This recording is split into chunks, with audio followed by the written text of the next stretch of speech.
দৈগ্ৰুং নৈত পৰি সন্ধানহীন এজন বৃদ্ধ সোমবাৰে বিয়লিৰ পৰা সন্ধানহীন হৈ আছে মৰঙী মৌজাৰ পুৰাবংলা পাৰ্বতীপুৰৰ ৭৫ বছৰীয়া হেমধৰ তাঁতী নামৰ লোকজন আজি নৈ কাষত লোকজনে পৰিধান কৰি থকা এপাত চেণ্ডেল প্ৰত্যক্ষ কৰে। সমগ্ৰ ঘটনা সন্দৰ্ভত নুমলীগড় আৰক্ষীক খবৰ দিয়ে। ইতিমধ্যে নুমলীগড় আৰক্ষীয়ে গোলাঘাটৰ SDRFক খবৰ দিয়াত দৈগ্ৰুং নৈৰ বুকুত লোকজনক বিচাৰি SDRFে অভিযান আৰম্ভ কৰিছে। কালি ৩:৩:৩ বজাৰ পৰা বুঢ়াজন ভাত চাত খাই মেলি আহিলে, নদীৰ ফালে লেট্ৰিন কৰিবলৈ আহিলে। খাই বৈ তেনেকৈ অকস্মাতে লেট্ৰিন কৰি এনে মানে নদীত নামিছিলে। তেনেকৈ অৱস্থাত পৰি গ'ল। পৰি যোৱাত আমি মানে বিশেষকৈ মানে চেণ্ডেল এপাত পালোঁ, এপাত পোৱা নাই। আৰু তাৰ যিটো হাতত ধৰি থাকে লাখুটিটো পাইছোঁ। তো আমি গোটেই ৰাতিটো বিচাৰিলোঁ, ৰাতি ২-৩বাৰ বিচাৰিলোঁ, আকৌ ৰাতিপুৱা বিচাৰিলোঁ। তাৰপাছত থানাত গৈ এজেহাৰ দি পেলাই SDF পাৰ্টি আহিলে, ছাৰকেইটাও আহিলে। ছাৰকেইটা এতিয়া বিচাৰি আছে। তাকে মানে বয়সটো হ'ব 75 মান হ'ব। আৰু নামটো হেমধৰ তাঁতী, বিচাৰি পোৱা নাই। আৰু স্থানটো হ'ল পুৰাবাংলা পাৰ্বতীপুৰ, দৈগুণ নদী বুলি আমাৰ এইটো জানো। তাকে বিচাৰি আছে আৰু আশা কৰোঁ যে পাব লাগে বুলি পেলাই, আৰু সেইটোৱে কৈছোঁ। আৰু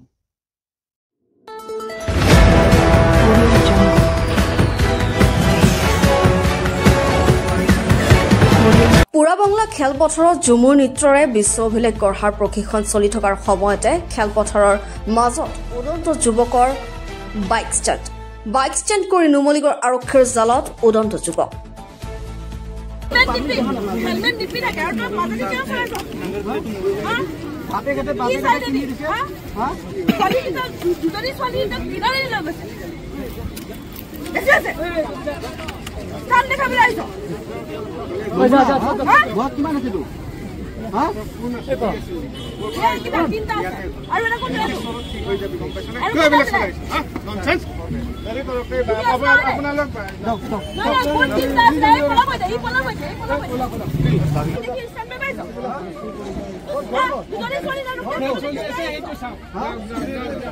দেউতাৰে পইচা দি কিনে বাইক কিনিছা, সেই টকা ইনকাম কৰা জীৱনত।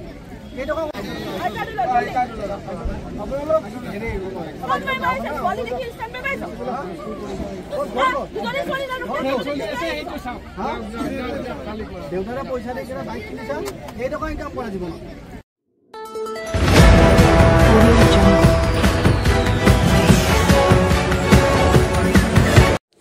আজি গোলাঘাট আৰক্ষীয়ে এক অভিযান চলাই দুজন ড্ৰাগছ সৰবৰাহকাৰী সহ 16.65 গ্ৰাম ড্ৰাগছ জব্দ কৰিবলৈ সক্ষম হয়।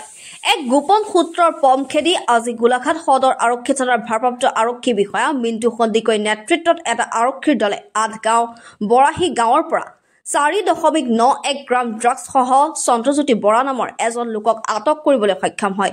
ইয়াৰ পাছত নগৰৰ মাজমজিয়াৰ দাস এণ্ড কোম্পানীৰ সন্মুখত 11.95 গ্ৰাম ড্ৰাগছ সহ জিতেন শইকীয়া আৰু প্ৰভাশ্যাম নামৰ এগৰাকী মহিলাক আটক কৰিবলৈ সক্ষম হয়। মহিলাগৰাকীয়ে নিজৰ বেগত ড্ৰাগছখিনি সৰবৰাহৰ চেষ্টা চলাওঁতে আৰক্ষীয়ে আটক কৰিবলৈ সক্ষম হয়।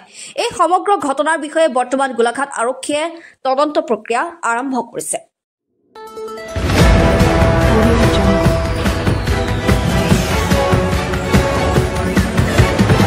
বিহুৰ পিছতে ঝুমুৰৰ নৃত্যৰে বিশ্ব অভিলেখ গঢ়াৰ লক্ষ্য ৰাজ্য চৰকাৰৰ। সেই উদ্দেশ্যেৰে ফেব্ৰুৱাৰী মাহত মেগা ঝুমুৰ নৃত্য প্ৰদৰ্শন হ'ব গুৱাহাটীৰ সৰুসজাই ষ্টেডিয়ামত।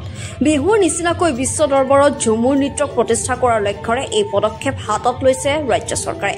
ইতিমধ্যে বিশ্ব অভিলেখ গঢ়াৰ বাবে প্ৰস্তুতি আৰম্ভ কৰিছে ৰাজ্য চৰকাৰে। একেখন মঞ্চত একেলগে বিহুৰ নিচিনাকৈ 10,000ৰো অধিক শিল্পীয়ে ঝুমুৰ নৃত্য প্ৰদৰ্শন কৰাৰ লক্ষ্য ৰৈছে সাংস্কৃতিক বিভাগে। চৰকাৰে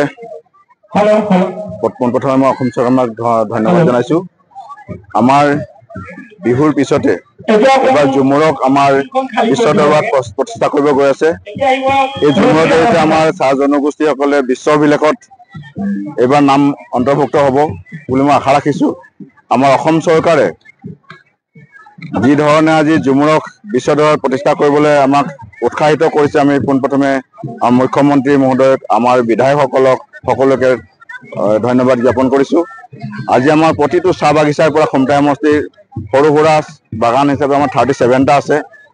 37টা বাগানৰ গাঁৱৰ পৰা আমাৰ নাচনীসকল আহিছে, ঢুলীয়াসকল আহিছে, তালবাদকসকল আহিছে, বাঁহীবাদকসকল আহিছে, সকলোৱে আহিছে আজি আহি পেলাই অংশগ্ৰহণ কৰিছে। ইয়াৰ মাজৰ পৰা আমাৰ সৰ্বমুঠ প্ৰায় 150 আমি চিলেক্ট কৰি লৈ যাব লাগিব আৰু এইসকলে গৈ পেলাই আমাৰ 24 তাৰিখে যিটো প্ৰধানমন্ত্ৰী যিটো বিশ্ব অভিলেখৰ ঝুমুৰ বিনন্দিনী হ'ব, সেই তাত আমাৰ সকলোৱে গৈ পেলাই কৰিব আৰু আমাৰ চাহ বাগিচাৰ পৰাই আমাৰ কিছুমানে তাত গৈ চাব, কিছুমানে টিভিত চাব, কিছুমান মোবাইলত চাব।